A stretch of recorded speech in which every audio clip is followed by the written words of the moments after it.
Allah. Comme on l'a fait l'année dernière, nous avons le plaisir d'accueillir ici aujourd'hui Cheikh Abdelaziz Al-Amrari, que nous remercions de sa présence. Nous le remercions en son nom propre, mais aussi nous remercions toute sa famille, toute la délégation avec laquelle il est arrivé aujourd'hui. Comme Khadim Silla a pu le dire tout à l'heure, c'est quelqu'un qui aime Cheikh Ahmadou Bamba et qui l'a manifesté. Et il n'y a aucun doute, puisque cet amour se voit dans ses actes, cet amour se voit dans ses paroles.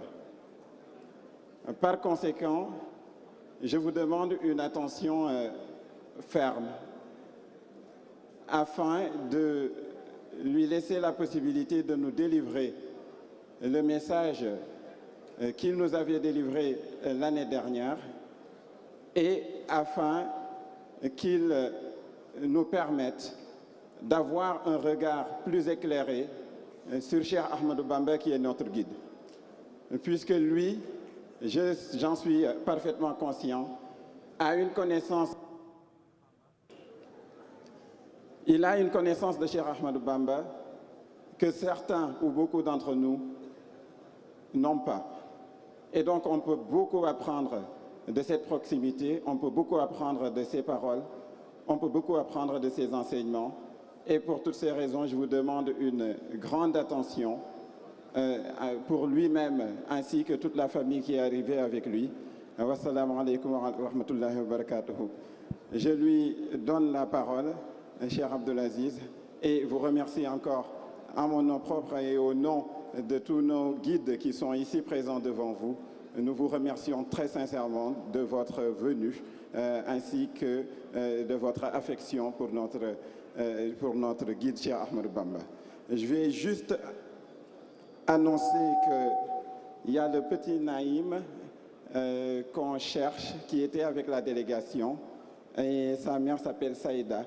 C'est elle qui la cherche. Si vous la trouvez, vous pouvez l'amener juste ici et on va le retourner à sa mère, Inch'Allah.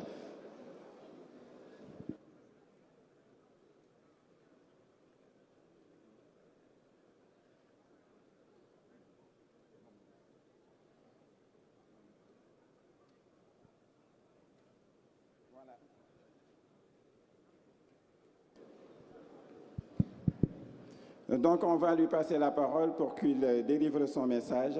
L'heure de la prière est proche, donc sans tarder, je vais rendre le micro.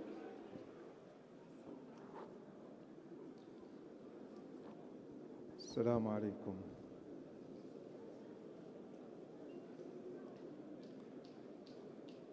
Bismillah ar-Rahman ar-Rahim. Alhamdulillah Rabbil Alameen. والصلاة والسلام على سيدنا محمد وعلى آله وصحبه أجمعين. اللهم لا سهل إلا ما جعلته سهلا وأنت تجعل الحزن إذا شئت سهلا. سبحانك لا علم لنا إلا ما علمتنا إنك أنت العليم الحكيم. Tout d'abord, je tiens à remercier tous les frères, les organisateurs, les chouyours et tous les frères et sœurs qui sont présents ici de m'accepter parmi vous.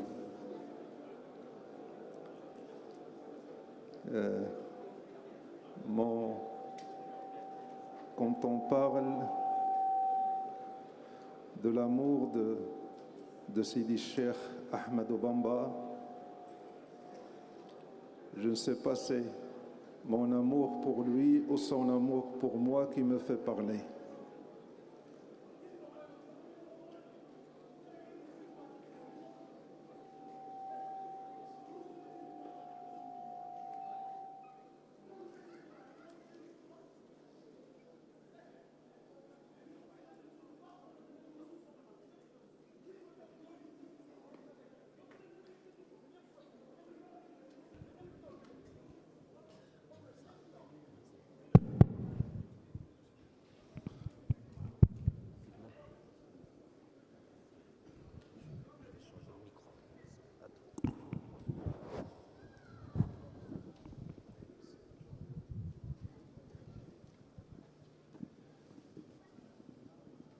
on est dans une assemblée des enfants de Sidi Cheikh Ahmadou Bamba.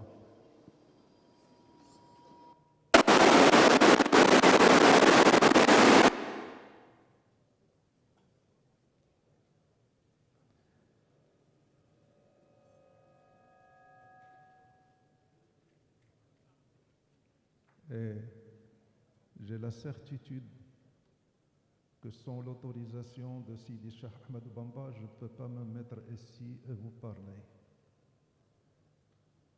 Les awliya Allah, Allah subhanahu wa ta'ala leur donne un pouvoir. Le pouvoir de gérer les choses même après leur décès.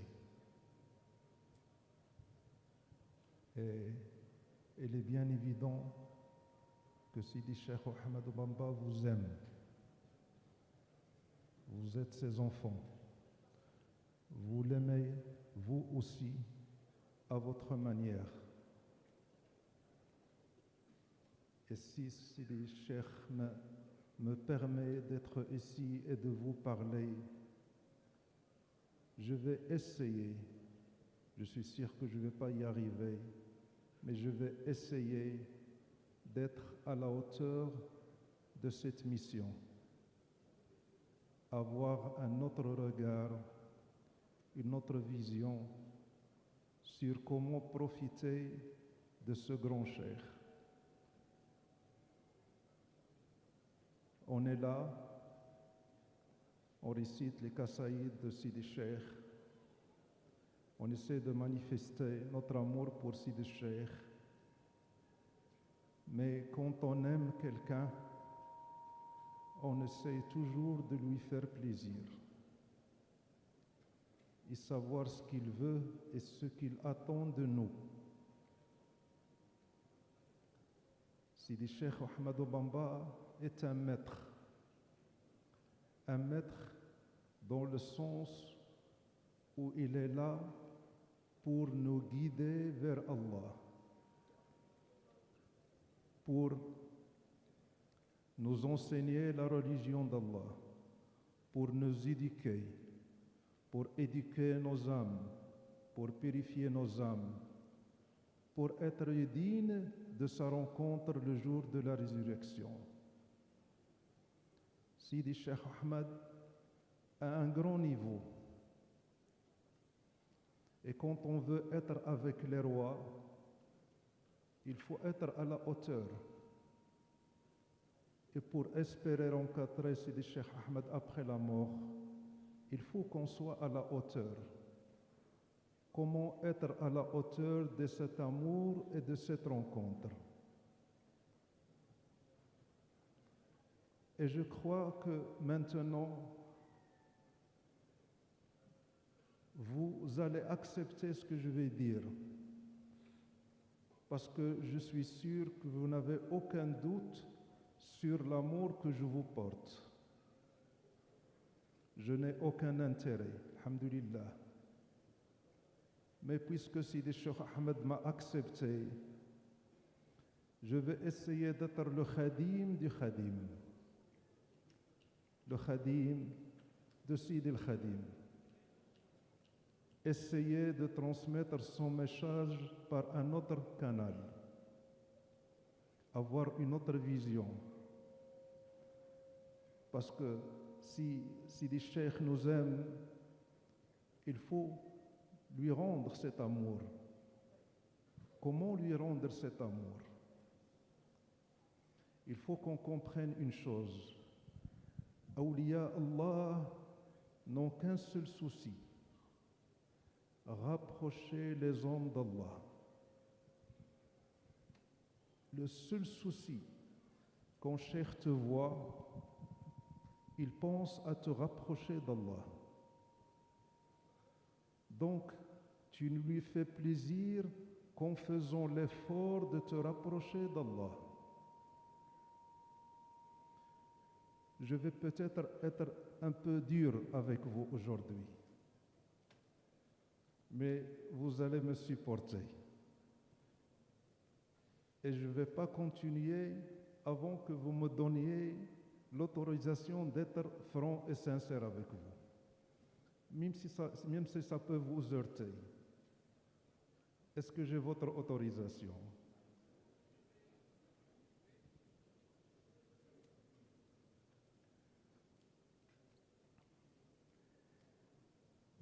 Awliya Allah, comme on vient de le dire, n'ont que ce souci. Quand il te voit toi, il veut que tu te rapproches d'Allah.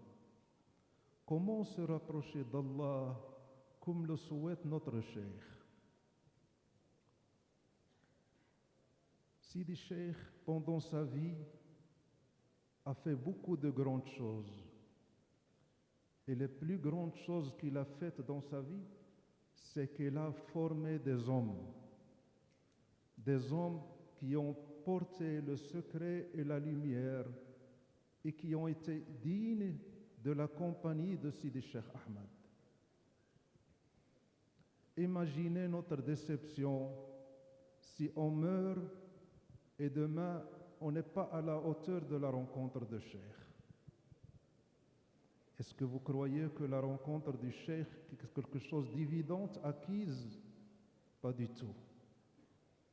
Est-ce que tu es à la hauteur pour être avec Cheikh?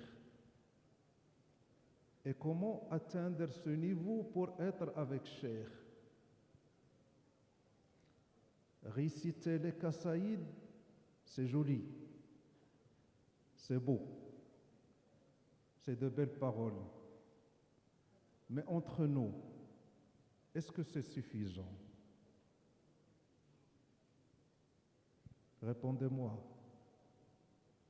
C'est suffisant? Parce que si on ne se remet pas en question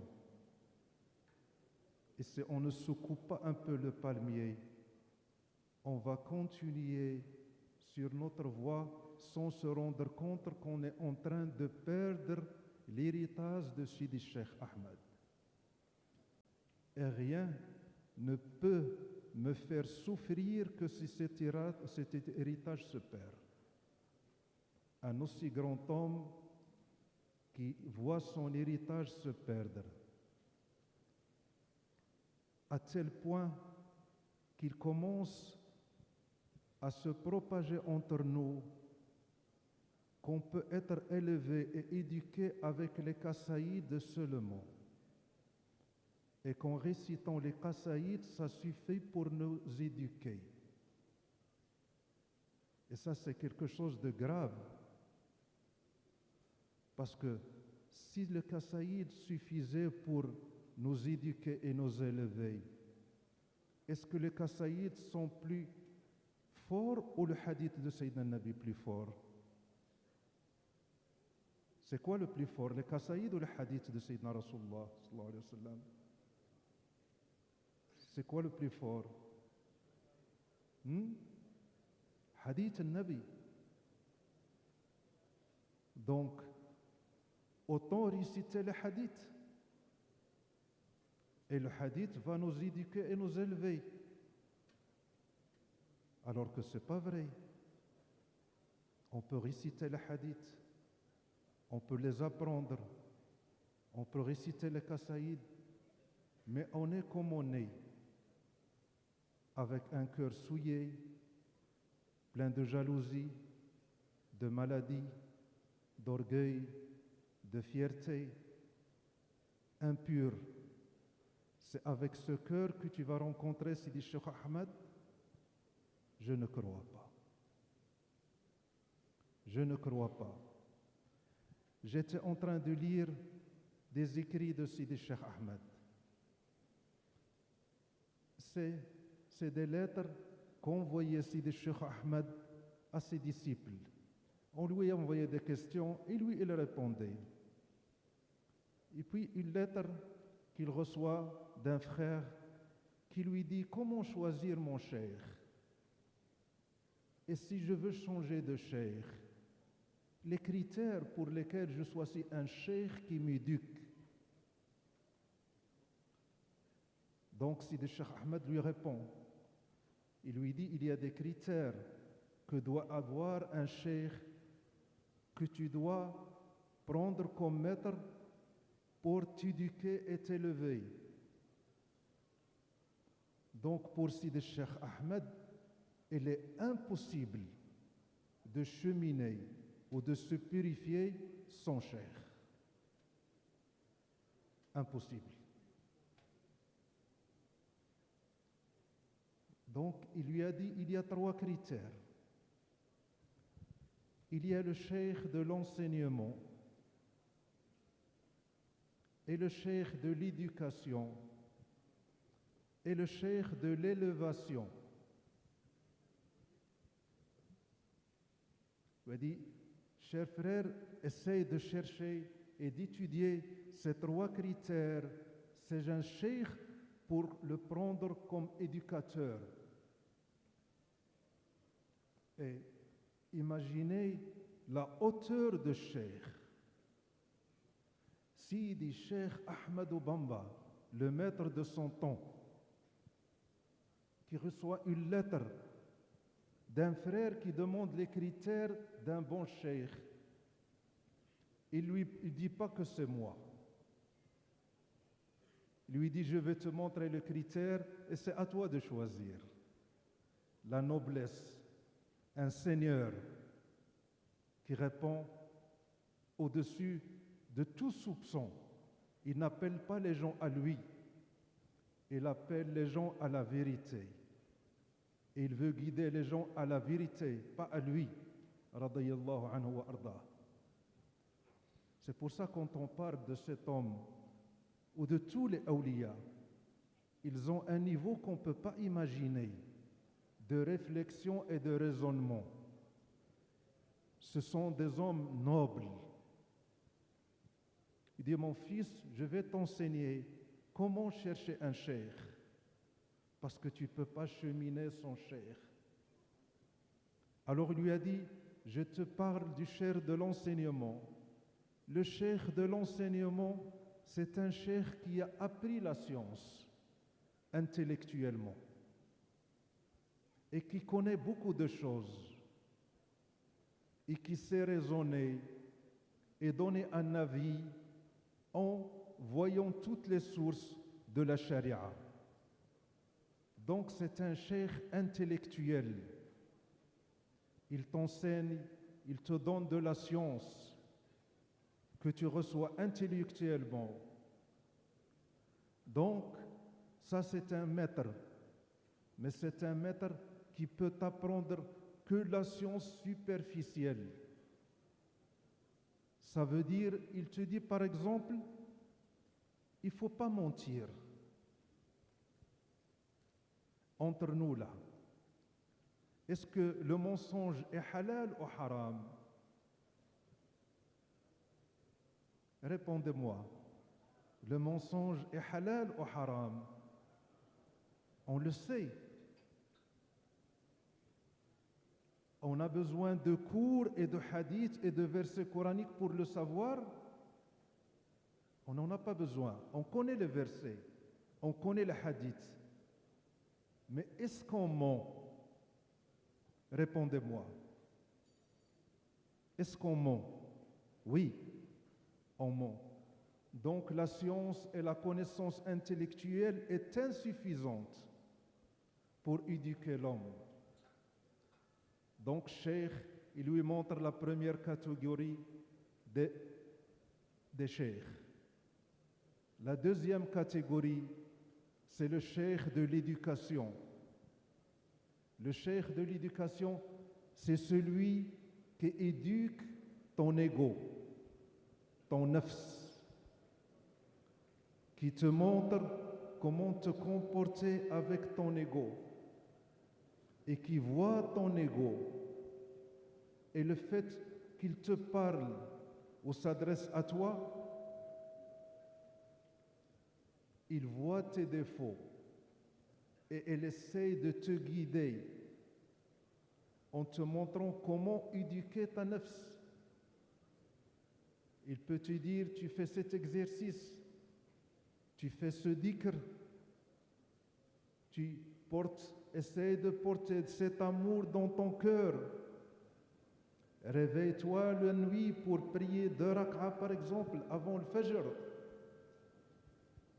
Quand tu es avec ton épouse et qu'elle n'est pas correcte avec toi, comment réagir avec elle? Et toutes ces choses pour éduquer ton ego. Donc c'est un cheikh d'éducation. Il éduque ton âme. Et après, cheikh, il lui parle du cheikh de l'élévation. Le cheikh de l'élévation, c'est le cheikh, on peut profiter de son regard. C'est un cheikh qui porte la lumière d'Allah dans son cœur. Et le simple fait de le voir nous rappelle Allah. Comme le dit Sayyidina Muhammad sallallahu alayhi wa sallam, Inna min al-rijali rijalun idha ru'u dhukira Allahu li ra'yatum. Il y a des hommes, quand ils sont vus, on évoque Allah en les regardant. Tu vois son visage, tu te rappelles Allah. Tu le regardes, tu dis ce visage est un visage divin, sans qu'il parle. Et quand il parle, il te transporte dans une autre dimension, où il te met auprès d'Allah, et tu oublies tout, et tu n'es en train que de prendre et d'avaler ces paroles pleines de lumière, alors qu'il est en train de dire la même chose que tout le monde. Mais ces paroles sont pleines de lumière.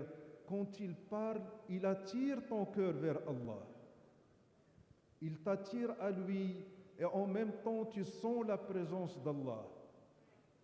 Ce sont des hommes élevés par Allah et la lumière d'Allah, porteurs de la lumière d'Allah dans leur cœur.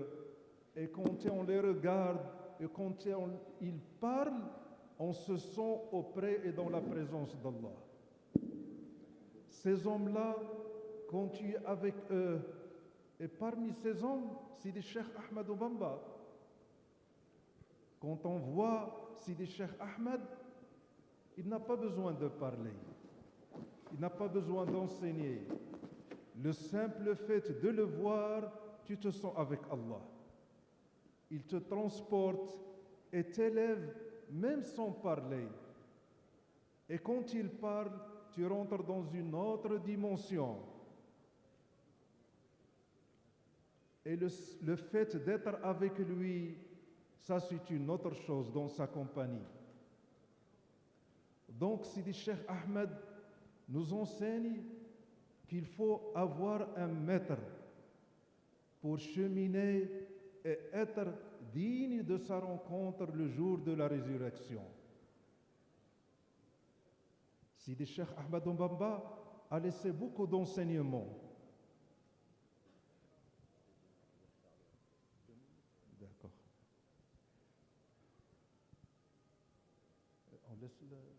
On laisse passer l'adhan ou bien on arrête? On arrête. D'accord. On n'en a jamais assez de parler de Sidi Cheikh. Mais essayons de profiter de ces enseignements en cherchant une voie et un maître qui nous éduque pour être avec Sidi Cheikh Ahmed. Et pour terminer, je vais vous raconter une petite anecdote. Une fois, j'étais chez Sidi Cheikh Ahmed Tijani. Je visitais le mausolée de Sidi Cheikh Ahmed à Tijani, à Fès. En rentrant, je rencontre un jeune homme sénégalais qui est venu chez moi. Il m'a dit « Salam alaykoum, Cheikh. Je vous connais, Cheikh. Je suis vos enseignements. Vous ne pouvez pas imaginer ce que vous m'avez apporté à moi et à ma femme comme enseignement. Et ça a tellement changé nos vies qu'on est vraiment reconnaissant. Donc, ce jeune homme,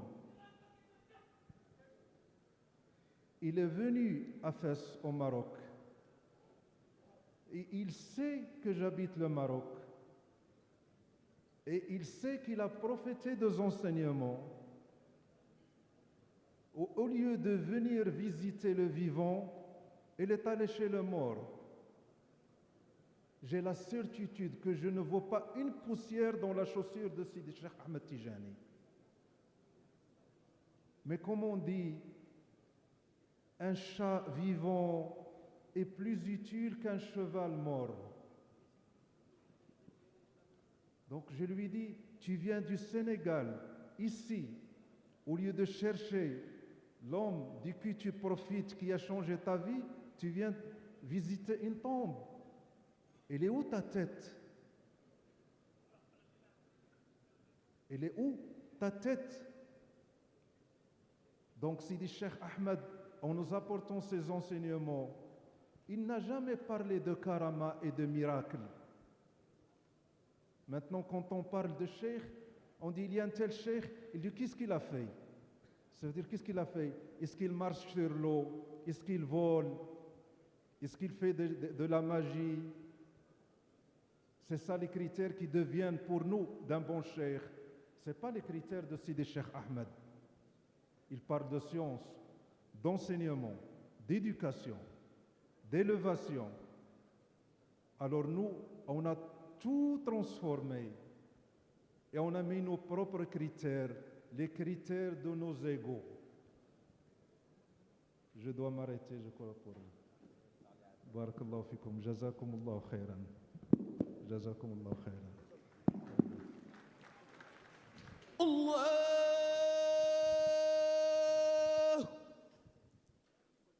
Akbar. Allah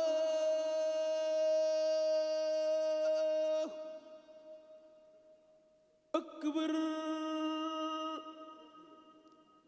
Ashhadu an la ilaha illallah. Ashhadu an la ilaha illallah. Ashhadu anna Muhammadan Rasulullah. أشهد أن محمد رسول الله. أشهد أن لا